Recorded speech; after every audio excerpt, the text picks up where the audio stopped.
Everyone, fin stocks में आपका स्वागत है, जहां हम बात करते हैं फाइनेंस की, इन्वेस्टिंग की, साथ में बात करते हैं ट्रेडिंग की।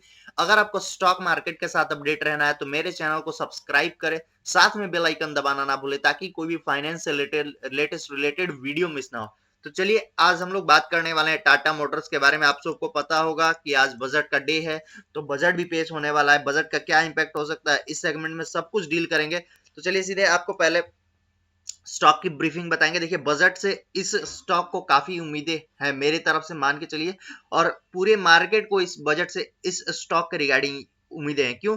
क्योंकि इलेक्ट्रिक व्हीकल सेगमेंट में अभी तक इंडिया में ये मार्केट लीडर आप मान सकते हो इनको, क्योंकि फर्स्ट कम अपॉर्चुनिटी इनको मिलने वाली है। दूसरी बात ये है कि यहाँ पे बहुत सारे इनको लाइक इंसेंटिव भी मिल सकते हैं, मिलने के चांसेस बन रहे हैं इस बजट में। तो देखते हैं आगे क्या होता है। एनएससी की वेबसाइट पे आते हैं, पहले हम लोग आज देखेंगे जो कल की परफॉर्मेंस थी। कल इस स्टॉक में आप देख सकते हो लगभग यहाँ पे 4% से 4.5% की तेजी हमें देखने को मिली। एग्जैक्टली क्लोजिंग बताएं बेसिस तो 517 रुपए 75 पैसे का यहाँ पे क्लोजिंग देखने को आपको मिला।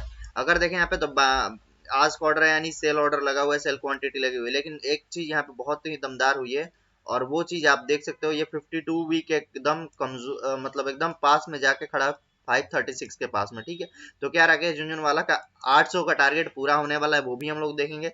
दूसरी बात जो यहाँ पे हम लोग देखेंगे कि 2 करोड़ 73 लाख शेयर्स की ट्रेडिंग हुई है। बहुत ही ह्यूज अमाउंट में इस शेयर की ट्रेडिंग हुई है।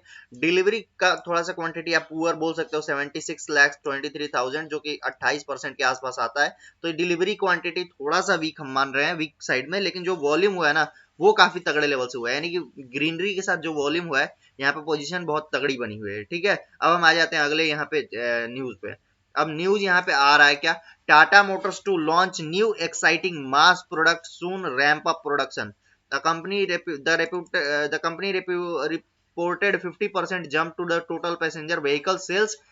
इनका 35,299 यूनिट का यहाँ पे सेल्स हुआ है दिसंबर 2020 के मुकाबले, जो 23,000 था। ठीक है, तो यहाँ पे एक इन्होंने शानदार जो है एक अपना जंप दिखाया। और नेक्सॉन ईवी का तो कहना ही नहीं है, बहुत ही टॉप सेलर बन चुके हैं टाटा मोटर्स की।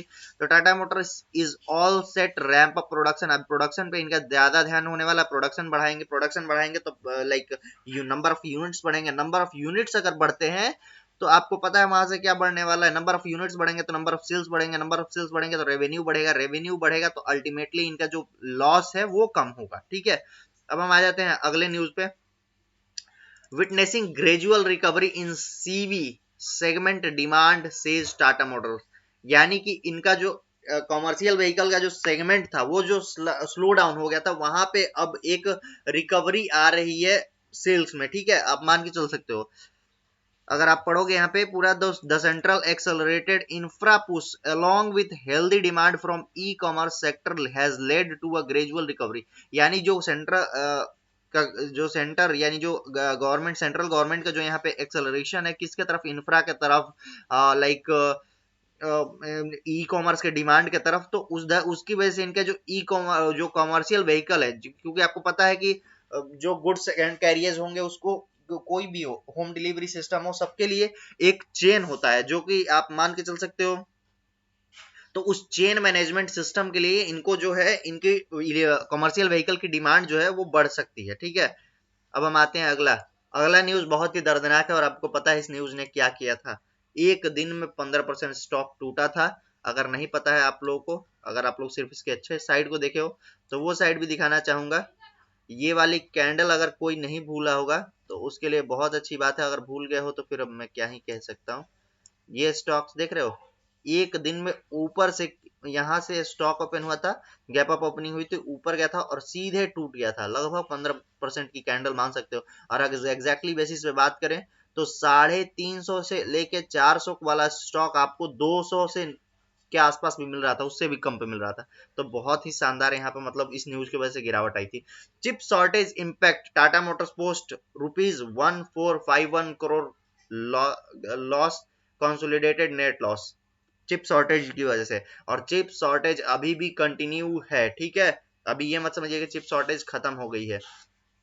जेएलआर का आप लोग देखेंगे, while commodity inflation beat into margin तो यहाँ पे कमोडिटी इन्फ्लेशन का उतना ज्यादा इम्पैक्ट नहीं पड़ा, क्योंकि देखिए जेएलआर और लैंड रोवर जो है यहाँ पे उस टाइप की व्हीकल हो जाती हैं, लग्जरियस में आती है, और लग्जरियस आइटम्स में इन्फ्लेशन डजंट मैटर, ठीक है। तो वो वाला यहाँ पे एक सिनारियो क्रिएट होता है। तो आप इस चीज को ऐसे एनालाइज कर सकते हो। अब हम आते हैं अगला, roast of the semiconductor crisis over, expect normality soon, Tata Motors group CFO. जो टाटा मोटर्स ग्रुप के सीएफओ हैं, इनका कहना है, चार्टर फाइनेंशियल ऑफिसर है, उनका कहना है कि जितना गंदा हो सकता था, जितना बुरा से बुरा हो सकता था चिप शॉर्टेज के बारे में, चिप शॉर्टेज का होना वो हो चुका है, लेकिन अब चिप शॉर्टेज जो है वो नॉर्मलसी की तरफ जाएगी, यानी जितना पहले चिप होता था उतना प्रोडक्शन होने लगेगा, और धीरे धीरे ये सारी चीजें नॉर्मल हो जाएंगी जो एबनॉर्मल होते थे। इनका नाम है पीबी बालाजी, इन्होंने कहा है इस रिगार्ड्स में। अब हम आते हैं अपने चार्ट पैटर्न पे। चार्ट पैटर्न पे जब हम आएंगे, ये पुराना दुख आपको याद दिला दिया, ठीक है। अब हम आते हैं चार्ट पैटर्न पे और अभी की कहानी देखते हैं। अभी की कहानी के लिए आपको एक यहाँ पे ड्राइंग दिखाना चाहूंगा, ड्रॉ करना चाहूंगा एक लाइन आपको। ये लाइन आपको दिख रही है, ये वाली लाइन आप मान के चल सकते हो सपोर्ट लाइन है, और ये वाली लाइन जो है रेसिस्टेंस लाइन है। करंटली ये अपने रेसिस्टेंस के आस पास आके खड़ा हुआ है। यहाँ से अगर नीचे जाता है, यानी कि अगर स्टॉक इस ऊपर के सेगमेंट को तोड़ नहीं पाता है, तो यहाँ से हमें एक भारी गिरावट देखने की संभावना मिल सकती है, जो कि मतलब भारी क्या, इसी लेवल पे आएगी। और अगर इसको तोड़ के नीचे जाता है, इस लाइन को तोड़ के, तो इसका सपोर्ट फिर नीचे यहाँ पे आता है, ठीक है। 350 के लेवल तक ये स्टॉक गिर सकता है अगर गिरता है तो। और अगर ऊपर ऊपर की तरफ निकलता है, ऊपर की तरफ निकलता है यहाँ पे, तो सीधे आपको 609 के पहले रेसिस्टेंस नहीं देखने को मिलने वाला है। मतलब थोड़ा मोड़ा जो हिकअप होगा वो दिखेगा, और यहाँ से अगर ऊपर भागता है रेसिस्टेंस को तोड़ के, तो ये देख सकते हो 609 के पास में यहाँ एक रेसिस्टेंस खड़ा हुआ है। 542 वाला जो रेसिस्टेंस है वो इसी का लमसम रेंज में आप मान सकते हो। तो यहाँ पे हमें वो देखने को मिलेगा। हालांकि अगर नीचे के चांसेस यहाँ पे ज्यादा बन रहा है, क्योंकि पता है कि रिटेल इन्वेस्टर्स को डराने का एक तरीका होता है, कोई भी गैप कहीं पे भी बना हो उसको फिल करने की थ्योरी एक आ जाती है। तो यहाँ तक ये स्टॉक इजीली गिरने के चांसेस बना रहा है 400 रुपए तक, ठीक है। अब हम लोग को ऊपर जाता हुआ स्टॉक देखने का यहाँ पे एक्सपेक्टेशन ज्यादा है, नीचे की तरफ थोड़ा सा कम, तो आप अपने अकॉर्डिंगली अरेंज कर सकते हो। अब आते हैं फिबोनाची के लेवल्स देखेंगे, उससे के बाद हम लोग टारगेट्स भी देखेंगे, साथ में जो इनका रिजल्ट आया हुआ था वो भी यहाँ पे डिस्कस करेंगे। तो अगर हम लोग यहाँ पे देखें, तो राकेश झुनझुनवाला का जानते ही आप स्टेक है, बहुत बड़ा स्टेक है, 1.18% स्टेक है, तो एक अच्छा खासा यहाँ पे उन्होंने अपनी पोजीशन बना रखी है। अब हम लोग फिबोनाची के लेवल देखें, तो रेसिस्टेंस जो आपको R1 निकल के आ रहा है 520 का निकल के आ रहा है, क्लियर कट आप देख सकते हो। 520 रुपए 31 पैसे, 525 रुपए 46 पैसे, 533 रुपए और 78 पैसे। रेसिस्टेंस 1, रेसिस्टेंस 2, रेसिस्टेंस 3, यानी रेसिस्टेंस 1 को क्रॉस करेगा तो रेसिस्टेंस 2 के पास, रेसिस्टेंस 2 को क्रॉस करेगा रेसिस्टेंस 3 के पास, यही सपोर्ट बन जाता है अकॉर्डिंगली। अब हम आते हैं सपोर्ट की, तो 503 रुपए 66 पैसे, 498 और 490 का यहाँ पे सपोर्ट है रेस्पेक्टिवली, ठीक है। फटाफट से अगर वॉल्यूम की बात करें, तो वॉल्यूम देख लो, पिछले कई दिनों के से 1 करोड़ का ज्यादा हुआ है। पिछले एक महीने का एवरेज 2 करोड़ है, ठीक है। और पिछले दिन का हम लोग देख रहे हैं, जो कल का ट्रेडिंग हुआ वहाँ पे 3 करोड़ है। डिलीवरी भी आप अच्छा खासा मान सकते हो, पिछले कई दिनों से ज्यादा है, क्योंकि पिछले 1 मंथ का एवरेज 59 लाख है और यहाँ पे 86 लाख है। तो ये एक खास बात यहाँ पे हो जाती है, यहाँ पॉजिटिविटी देखने को मिल रही है। अब हम आते हैं यहाँ पे टारगेट्स की बात कर ले, तो टारगेट्स आप देख सकते हो यहाँ पे आईसीआईसी डायरेक्ट का 600 टारगेट है, मोतीलाल ओसवाल का 565 है, शेयर खान का 610 है, आईसीआईसी डायरेक्ट का फिर यहाँ पे 610 होने वाला है। तो ये यहाँ पे टारगेट निकल के आ रहा है। अब हम आपको एक और चीज बताना चाहेंगे टारगेट के रिगार्ड्स में, कि जो राकेश झुनझुनवाला का टारगेट है वो 800 का टारगेट है। उन्होंने डायरेक्टली खुल के कहा था कि अगर ये स्टॉक 800 भी चला जाए तो किसी को संदेह नहीं होना चाहिए, ठीक है। तो इसका राकेश झुनझुनवाला का अल्टीमेटम टारगेट यहाँ पे 800 होने वाला है। अब हम देख लेते हैं रेवेन्यू पे क्या इम्पैक्ट पड़ा है क्वार्टरली।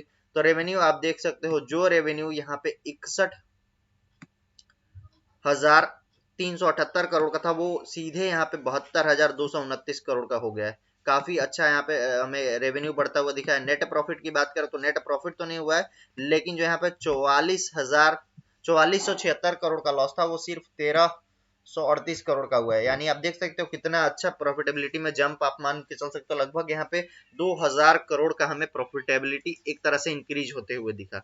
अब हम आते हैं अर्निंग पर शेयर में, तो अर्निंग पर शेयर में आपको जो अर्निंग पर शेयर 11 रुपए माइनस में था, वो -3 रुपए हुआ है, यानी 8 रुपए का यहाँ पे डिफरेंस आया है, यानी 8 रुपए पॉजिटिविटी में ये कंपनी गई हुई है, ठीक है, तो अब हमें ये company net net net net result show करने के तरफ मुड़ रही है और हमें इसके तरफ फोकस करना चाहिए।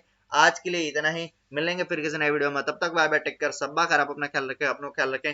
बजट पे इसका इम्पैक्ट होने वाला क्या है वो मैंने आपको बता दिया, बजट पे इसका सीधा इम्पैक्ट होने वाला है। इन्हें जो है प्रोडक्शन लिंक इंसेंटिव मिलने के चांसेस बने हुए हैं। जय हिंद, जय भारत।